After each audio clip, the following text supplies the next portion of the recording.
નમસ્કાર બાળ મિત્રો, આજે આપણે મિશન એનએમએમએસ ટેસ્ટ 4 નું સોલ્યુશન શીખવાના છીએ। તો ચાલો પહેલો પ્રશ્ન સમજીએ।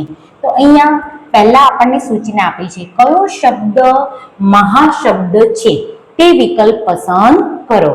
તો અહીંયા 36મા નંબરનો પ્રશ્ન છે, એમાં એ તત્વ, બી પરમાણુ, સી અણુ, ડી સંયોજન।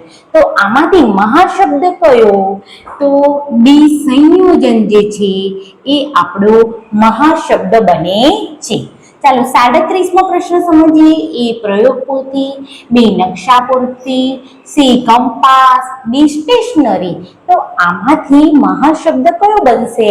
તો જુઓ બાળ મિત્રો, આ પ્રયોગ પોથી, નકશા પૂરતી, કંપાસ આ બધું જ આપણને સ્ટેશનરીની દુકાને મળતું હોય। તો આમાંથી આ એટલે આને સ્ટેશનરી પણ કહેવાય। તો આપણો મહાશબ્દ શું બનશે? ડી સ્ટેશનરી એ આપણો શું બનશે? મહાશબ્દ। ચાલો 38મો પ્રશ્ન સમજીએ।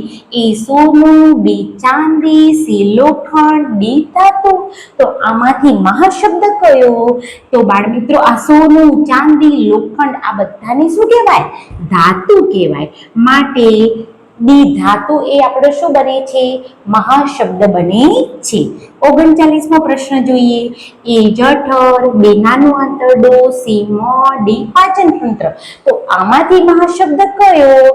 તો જઠર, નાનું આંતરડું, મોં આ બધા પાચન તંત્રના અવયવ છે। તો આપણો મહાશબ્દ કોણ બને છે? તો પાચન તંત્ર એ આપણો શું બને છે? મહાશબ્દ બને છે। ચાલો 40મો પ્રશ્ન જોઈશું। એ એકી સંખ્યા, બી બેકી સંખ્યા, સી વિભાજ્ય સંખ્યા અને ડી પ્રાકૃતિક સંખ્યા। તો આમાંથી મહાશબ્દ કોણ બનશે? તો બાળ મિત્રો જો, એકી સંખ્યા એટલે 1, 3, 5 એવી રીતે, બેકી સંખ્યા એટલે 2, 4, 6 એવી રીતે, વિભાજ્ય સંખ્યા એટલે આપણે 4 થી ચાલુ થાય, જેના 2 કરતા વધુ અવયવ હોય એ બધા।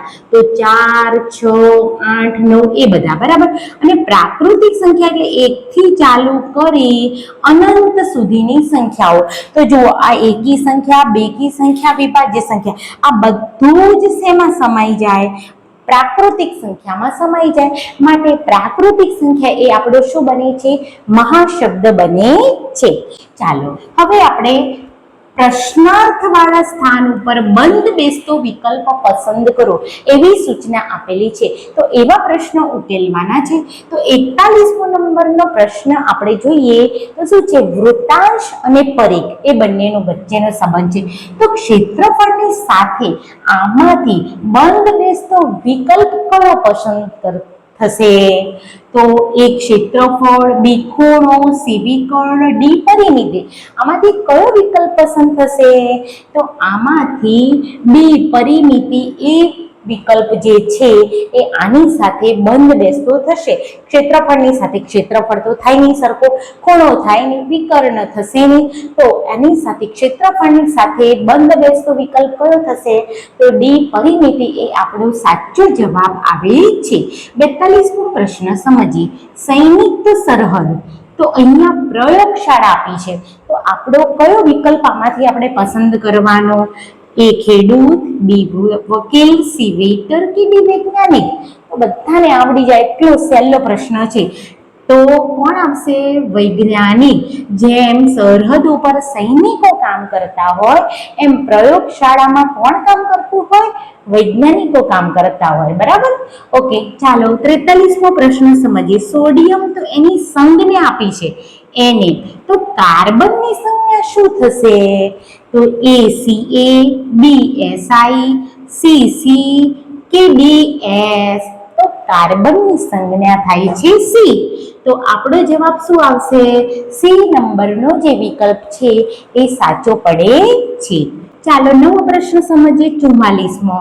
અહીંયા રાંચી આપ્યું છે ને અહીંયા પ્રશ્નાર્થ ચિહ્ન આપ્યું છે, અહીંયા ગુજરાત આપ્યું છે અને અહીંયા ગાંધીનગર આપ્યું છે। તો તમને તો તરત જ ખબર પડી જાય કે ગુજરાત અને ગાંધીનગર એ વચ્ચે કયો સંબંધ છે? તો આ રાજ્ય છે અને ગાંધીનગર એનું પાટનગર છે। તો હવે આપણે રાંચી જે છે એ અહીંયા શોધવાનું છે કે કયો વિકલ્પ આપણો સાચો પડશે? ઉત્તરાખંડ, અરુણાચલ પ્રદેશ, છત્તીસગઢ કે ઝારખંડ। તો આમાંથી શું સાચું પડશે? તો આમાંથી રાંચી એ કોની રાજધાની છે? તો ઝારખંડની રાજધાની છે. તો ડી ઝારખંડ જે છે એ આપણો સાચો વિકલ્પ આવે છે. ચાલો 45મો પ્રશ્ન સમજીએ. ઓડોમીટર તો માઇલેજ, તો સ્પીડોમીટર તો કયો સંબંધ થશે? એ ઝડપ, બી માઇલેજ, સી ગતિ કે ડી એવરેજ?